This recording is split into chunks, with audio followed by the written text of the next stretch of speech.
We love you. Hello. Good morning. Good afternoon. I don't know what time it is. It's probably close to noon. Good noon today. It's noon in Pacific time.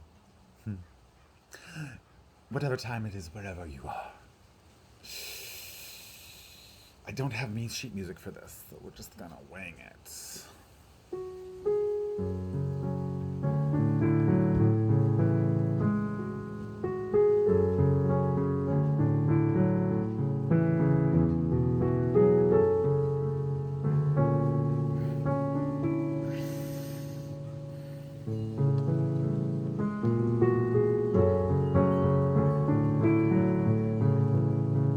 It's really cold.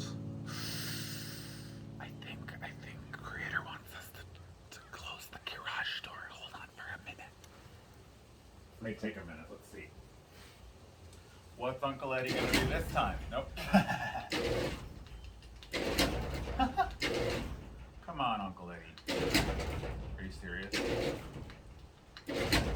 Eddie, let it down. Oh my god. Hilarious. My Uncle Eddie is on the other side and he's a coyote. Like literally he was a coyote. He did time for it.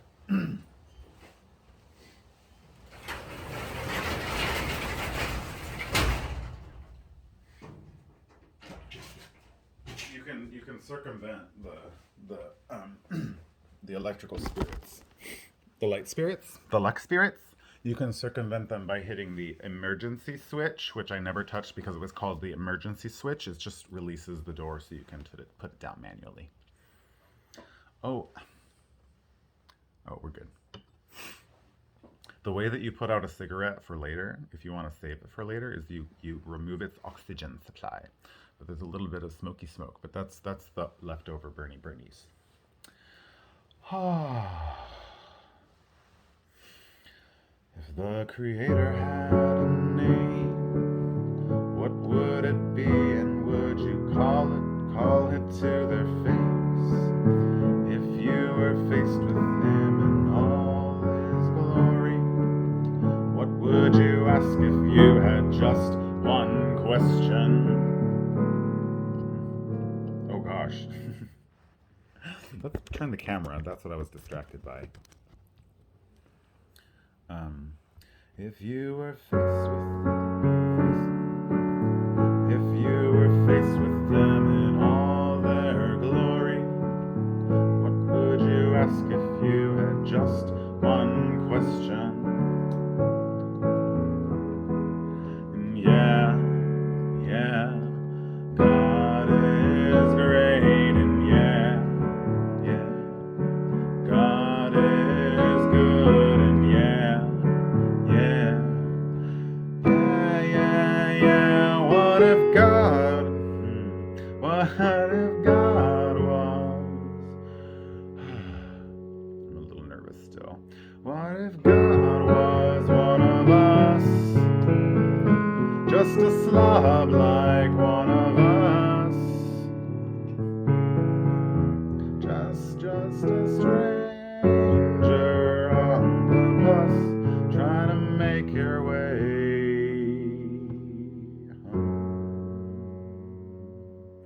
I guess that's a decent place to pause for now, since I'm a little not ready. I played it real good right before this take, but of course, when you're doing it live, we're not live actually.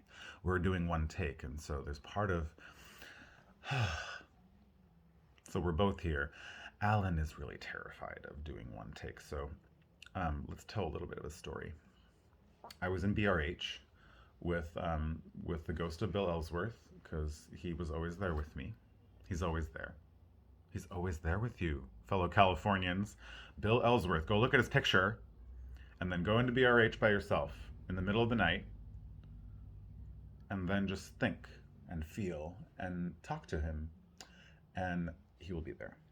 And the reason why I'm talking about that, and I won't tell why I know that the ghost of Bill Ellsworth is there, because that is a family story. Um, and I heard he was a lovely man, but he passed away before I joined the Cal band.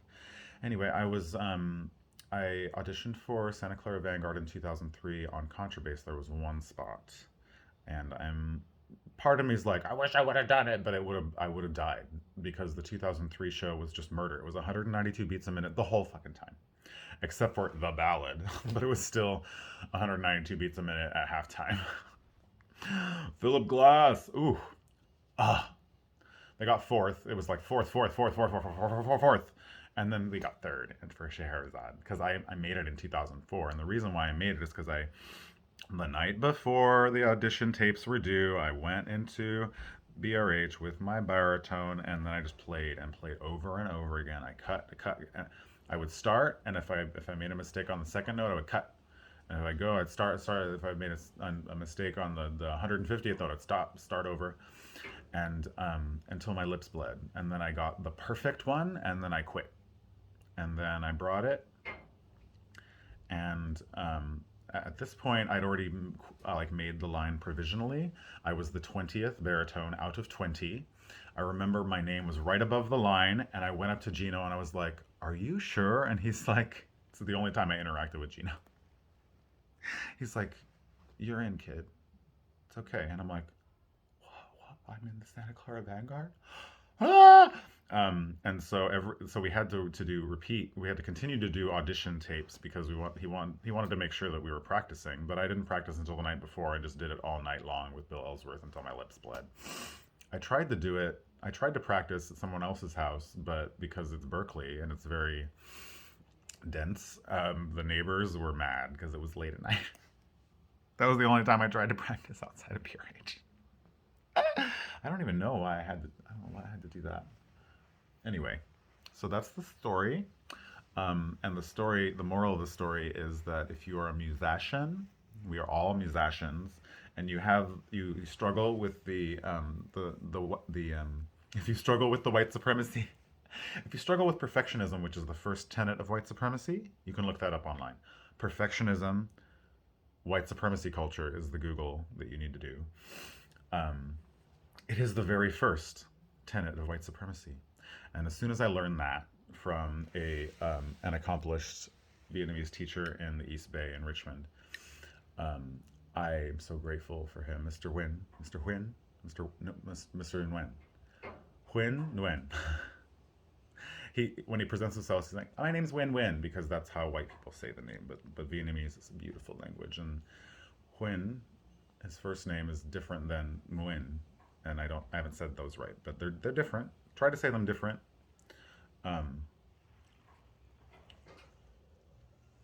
Just try to pronounce other people's names as they would pronounce them. It's the only respectful way. You don't have to do it correctly. You can make mistakes. But when you would try to pronounce another person's words in their own language without the American white way, which is to just like, I'm just going to call you whatever I want. You're not Indians? You're fucking Indians, right? I mean, that's literally the source of that. So if you're mispronouncing people's names, you're just calling them Indians. And I think the actual Indians are probably bothered by that. And I've never met an Indian who has expressed that to me, because why would they with this white Jesus face? It's what I assume, what I feel. I'm a preachy vegan. I'm preaching. Okay.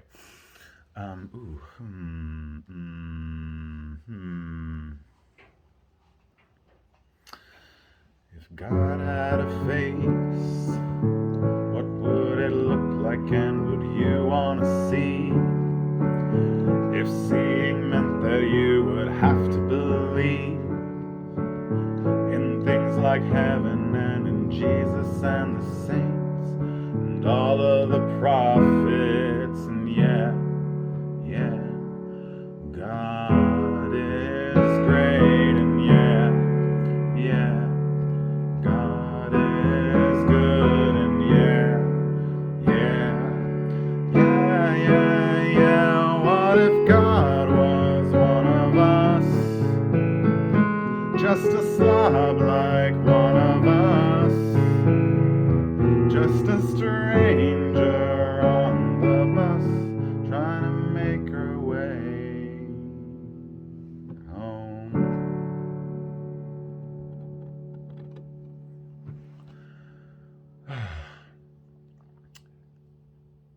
met him.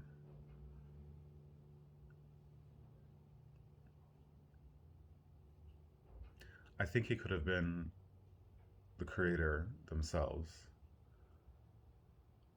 or he could have been simply a demigod of the wind and sea um, in Hillcrest one night. And his face was beautiful. And I suspect that most people wouldn't agree because, well, I also think that Creator roams the earth as a Filipino woman on the bus trying to make her way home.